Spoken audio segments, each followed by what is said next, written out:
Hey guys, welcome to my channel. I'm Soumya Agarwal and I have given 4 videos on the preparation strategy of Group 2 subjects. If you haven't watched them, then I'll provide the link in the description. You must go and watch them. They are very helpful, especially for those who are giving both groups in November 2020. अभी भी you have time of 2-3 months, right? बल्कि 3-4 months का time है हमारे पास, ज़्यादा है। ठीक है, जुलाई से भी अगर हम लोग मानते हैं कि आप लोगों ने कोचिंग्स अपनी जुलाई तक भी अगर आप लोग अपनी फिनिश कर लेते हो, तब भी you will have 3-4 months time for a revision. तो ये वाले जो रिविजन्स हैं ये आप लोग को बहुत ज़्यादा हेल्प करेंगे, जो स्ट्रैटेजी मैंने आप लोग को बताई है। बिकॉज इसमें मैं क्या कर रही हूँ, MTPs भी इंक्लूड कर रही हूँ और RTPs भी इंक्लूड कर रही हूँ। अब ये जो 10 डेज़ की मैं स्ट्रैटेजी बता रही हूँ, ये आपके ऊपर डिपेंड करती है कि आप इसको 8 डेज़ में भी कर सकते हो, 14 डेज़ में भी कर सकते हो, ठीक है ना। सो इट्स अपॉन यू कि आप इसको कितना सीरियसली फॉलो कर रहे हो एंड आप मतलब किस सिंसियरिटी के साथ में इसको कर रहे हो। बट ऐसा नहीं है कि ये मैंने ऐसे ही बना दी है। These are tried and tested strategies, तो इसमें कोई भी ऐसा नहीं है कि ऐसा हो नहीं सकता, ठीक है ना। बट फिर भी अगर आपको लगता है कि 10 का आपको 14 डेज़ करना है, 15 डेज़ करना है, so it's up to you. But make sure कि जल्दीबाजी के वजह से कहीं ऐसा ना हो कि आप अपना जो कॉन्सेप्ट है उसको सही से रिवाइज़ ही ना करो। सही से हमें रिवाइज़ भी करना है, कंसंट्रेशन के साथ में पढ़ाई करनी है। बट ये मैं उन लोगों के लिए कह रही हूँ जिनके पास में कम टाइम है, या फिर आपने जैसे एक रिवीजन डिटेल में कर लिया है, फिर आपको अपना सेकंड रिवीजन डे वाइज ऐसे करना है। वैसे मैं एक प्लान भी दूंगी, बट ये डे वाइज स्ट्रैटेजी अगर किसी को चाहिए तो ये आप लोग के लिए बहुत ज़्यादा हेल्पफुल हो सकती है। तो अभी जो मैं लॉ की देने वाली हूँ, तो इसके लिए अगर आप दोनों ग्रुप दे रहे हो, ठीक है, बोथ ग्रुप्स अगर आप दे रहे हो नवंबर 2020 में, देन आई वुड सजेस्ट कि आप लॉ के साथ में एक और सब्जेक्ट अपना क्लब कर लो। एंड बिकॉज़ ये थ्योरी है तो इसके साथ में आप न्यूमेरिकल सब्जेक्ट करो। बिकॉज़ दोनों लॉ के साथ में अगर मैं आपको बोलूँगी GST कर लो, GST पे वैसे you can club, because GST इतना ज़्यादा थ्योरेटिकल नहीं है। बट प्लीज़ इसमें ग्रुप 2 का कोई भी सब्जेक्ट मत करना। अगर आप लोग बोथ ग्रुप्स कर रहे हो तो एक ही ग्रुप लेकर चलो, ठीक है। तो उससे क्या होगा ना, दो नाव पे सवार मत हो, पहले एक को बहुत अच्छे से करो फिर दूसरे पर हो। तो अगर आप इसके साथ में कोई क्लब कर रहे हो तो कोई भी ग्रुप 1 का ही सब्जेक्ट क्लब करना, ठीक है ना। अगर आप बोथ ग्रुप्स दे रहे हो तब भी मैं ये बोल रही हूँ। एंड अगर आप सिर्फ ग्रुप 1 ही दे रहे हो, then you can go with only law. And आगे के मैं ग्रुप 1 के सब्जेक्ट्स में बताऊंगी कि कैसे आपको दो सब्जेक्ट्स को क्लब करना है। बट जैसे मैंने ग्रुप 2 में भी बताया था कि ऑडिट को आप सिंगल करो, तो लॉ में भी मैं यही बोलूँगी कि सिर्फ लॉ ही पढ़ो 9-10 दिन। एंड इसके बाद में आप जो है मैं आपको बताऊंगी कि कैसे क्लब करना है। बट फिर से मैं रिपीट कर रही हूँ कि if you are appearing for both the groups in November 2020, then you can club one more subject with it, and it is not just for November 2020 but it is for future attempts also. And for the South India viewers, I will give this PDF on my Telegram channel, and you may also comment down your email address. I will mail you this PDF. Okay, this video will not be in totally English. This will be in mix of English Hindi. So that is why I would suggest that if you want this plan, you can go to my Telegram channel, or you can also comment down your email address. Starting with the video, day number 1. So on day number 1, I would suggest you that you should pick your book number first, that is your corporate law. Okay. तो उसमें आप लोगों को सबसे पहले जो आपका preliminary वाला चैप्टर है वो कर लेना है, एंड जो आपका चैप्टर 2 है वो कर लेना है। ईजी चैप्टर्स हैं, ऐसा कुछ नहीं है कि मैंने बहुत ज़्यादा आपको बता दिया कि इतना ज़्यादा क्या करना है।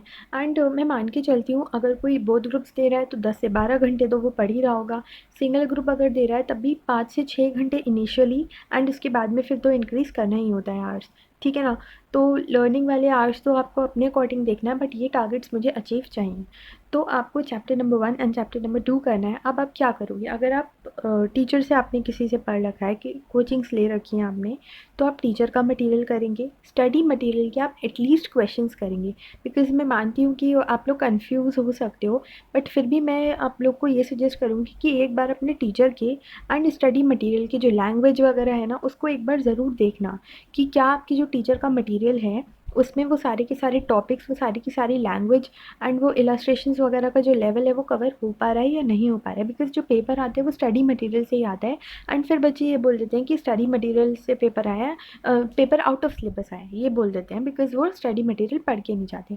तो study material should be your first priority, but फिर भी मैं ये बोलूँगी बिकॉज आपने अपने टीचर के बुक को यूज़ किया है तो आप लोगों के लिए स्टडी मटेरियल उतना कंफर्टेबल नहीं होगा, तो एटलीस्ट आप स्टडी मटेरियल के इलस्ट्रेशन एंड क्वेश्चंस तो करके जाएंगे ही जाएंगे। एंड जिन बच्चों ने सेल्फ स्टडी करी है वो स्टडी मटेरियल को ही रीड करेंगे एंड उसके क्वेश्चंस करेंगे। इसके साथ में मैं एक चीज़ आपको और बोलूँगी, बहुत सारे टीचर्स ने प्लानर्स वगैरह भी बना रखे हैं, अगर मेरे पास टाइम होगा तो मैं भी दे दूँगी। बट जैसे ना आपने सपोज़ May 19 का पेपर खोला तो उसमें आपने देखा क्वेश्चन नंबर 1 जो है, आपको टॉपिक पढ़ के ही पता लग जाएगा कि वो जो क्वेश्चन है वो आपने जो टॉपिक पढ़ा है उससे रिलेटेड है या नहीं। तो जैसे क्वेश्चन नंबर 1 जो है वो किसी और चैप्टर से, वो मैंने नहीं पढ़ा है चैप्टर नंबर 1 या चैप्टर नंबर 2 से नहीं है, फिर मैं नेक्स्ट क्वेश्चन पे आऊँगी, वो मुझे लग रहा है चैप्टर नंबर 1 या चैप्टर नंबर 2 से है, तो मैं हाथ के हाथ उस क्वेश्चन पर कर लूँगी। इस टाइप से आपको पास्ट एग्जाम के क्वेश्चन करने हैं, और RTP भी आपको करनी है एटलीस्ट लास्ट 2 अटैम्प्ट की इसी दिन, ठीक है। तो आप लोग को क्या करना है, सबसे पहले चैप्टर नंबर 1 फिर चैप्टर नंबर 2, इसके आपको क्वेश्चंस कर लेने, स्टडी मटेरियल का कॉन्सेप्ट रीड कर लेना, रिवाइज कर लेना, एंड इसके बाद आपको क्या करना है, at the end of the day तक आपको RTP करना है एटलीस्ट पास 2 अटैम्प्ट की, एंड पास्ट एग्जाम भी एटलीस्ट पास 2 अटैम्प्ट के, ठीक है ना।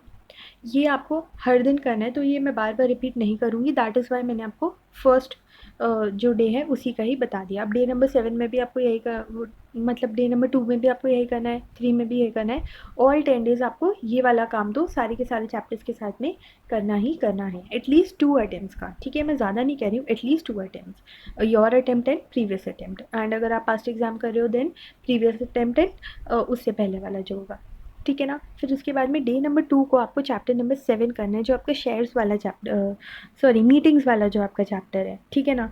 तो वो बहुत ज़्यादा इम्पॉर्टेंट है, एंड मोस्टली टीचर्स जो हैं वो उसको पहले भी पढ़ाते हैं, ठीक है, इनिशियल चैप्टर्स में ही पढ़ाते हैं।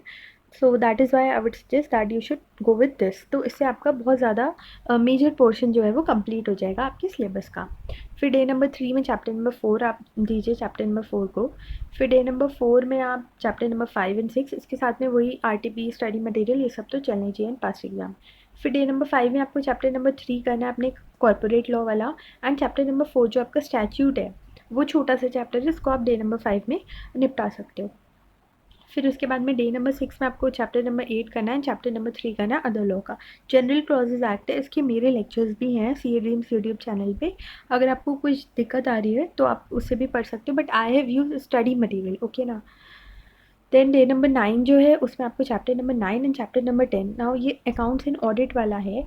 मैं मान के चल रही हूँ कि ये जो है ये काफ़ी लेंदी चैप्टर्स हैं, ठीक है। तो इस दिन आप चाहो तो आप RTP और फर्स्ट एग्ज़ाम स्किप भी कर सकते हो, या फिर आप चाहो तो इस दिन भी कर लो एंड डे नंबर 8 में भी आप यही रिपीट कर लो। बट अगर आपने डे नंबर 7 में ही 9 और 10 को निपटा लिया है, आपने कंप्लीट कर लिया है, तो डे नंबर 8 में आप कॉन्ट्रैक्ट एक्ट वाला जो चैप्टर है उसको कंप्लीट कर देना, एंड डे नंबर 9 में जो आपका नेक्स्ट वाला नेगोशिएबल वाला है वो कंप्लीट कर देना। Okay, this is negotiable instrument act and this is your contract act. ये जो चैप्टर नंबर्स है ना, ये मैंने स्टडी मटेरियल से आपको बताए हैं, ठीक है ना। देन डे नंबर 10 में अगर कोई पेंडिंग टॉपिक रह गया वो दे देना। तो ये डे नंबर 10 एक तरह से आपका ग्रेस डे हो गया, जैसे आपने अगर यहाँ 2 डेज लगा दिए तो फिर आपका ये डे नंबर 8 का डे नंबर 9 में चला जाएगा, डे नंबर 9 का डे नंबर 10 में चला जाएगा। पास्ट एग्जाम क्वेश्चंस करने, जैसे अगर आपने प्रीवियस 2 अटैम्प्ट्स के पास्ट एग्जाम कर लिए तो उससे भी पहले वाले जो हैं वो कर लेना, ठीक है। फिर उसके बाद में RTPs जो रह गई वो कर लेना, एंड फिर आपको डे नंबर 11 से या डे नंबर 10 से एज द केस में भी आपको क्या करना है, MTP सॉल्व करना स्टार्ट कर देना है। अब सपोज़ आपका नवंबर 2020 अटैम्प्ट है या मई 2021 अटैम्प्ट है, तो आपको अपने अटैम्प्ट की MTP से स्टार्ट करना है, अगर वो तब तक रिलीज़ हो गया है जब तक आप ये वीडियो देख रहे हो। एंड अगर नहीं हुआ है तो उससे पहले मतलब बैकवर्ड चलो, MTP में 3 आवर्स का टाइमर सेट करो एंड देखो कि आपको कितना आ रहा है, ठीक है ना। फिर उसके बाद में आप ये चेक करना कि नेक्स्ट रिविजन में आपको किस पे ज़्यादा ध्यान देना है, किस पे कम देना है। सो in this way if you will prepare then you will definitely score very very good marks in law। And मैं आपको फिर बताऊंगी कि आगे की जो सब्जेक्ट्स हैं वो आपको कैसे करना है। बट ग्रुप 1 की अगर जो प्रिपरेशन आप स्टार्ट कर रहे हो एंड अगर आप ओनली ग्रुप 1 दे रहे हो, या फिर अगर आप ग्रुप 1 की प्रिपरेशन से भी आपने स्टार्ट किया है, ठीक है ना, तो आपको लॉ से स्टार्ट करना चाहिए। मैं बिल्कुल सजेस्ट नहीं करूँगी कि आप किसी न्यूमेरिकल से करो, मैं इसलिए सजेस्ट करूँगी लॉ बिकॉज लॉ जो है वो बार बार क्यूमुलेटिव रिविजन्स मांगती है। एंड हम लोग क्या करते हैं, न्यूमेरिकल से स्टार्ट कर देते हैं, न्यूमेरिकल्स पे तो कॉन्फिडेंस आ जाता है, बट ये वाले सब्जेक्ट्स जो हैं थियरी वाले ये पीछे चले जाते हैं। तो मैं फिर से इस बात को रिपीट करूँगी, जो बच्चा सिंगल ग्रुप दे रहा है वो तो सिर्फ यही करे। लेकिन जो बोथ ग्रुप दे रहा है एंड उसको लग रहा है कि मेरे पास इतना टाइम नहीं रहेगा, तो वो इसके साथ में एक ग्रुप 1 का ही सब्जेक्ट कोई और क्लब कर लो। अब आप जीएसटी ले सकते हो, आप अकाउंटिंग स्टैंडर्ड्स ले सकते हो, वो आपकी चॉइस है। बट 2 सब्जेक्ट्स आपको फिर लेकर चलना होगा एंड 80-20 का रहेगा। लाइक आपने 1 आवर दे दिया, 2 आवर दे दिया दूसरे वाले सब्जेक्ट को एंड बाकी टाइम आपने अपने लॉ को दिया, ठीक है ना? So all the best champions, and if you will prepare in this way then you will definitely succeed in your exams. And if you need any further guidance then you can definitely comment down, and thank you so much.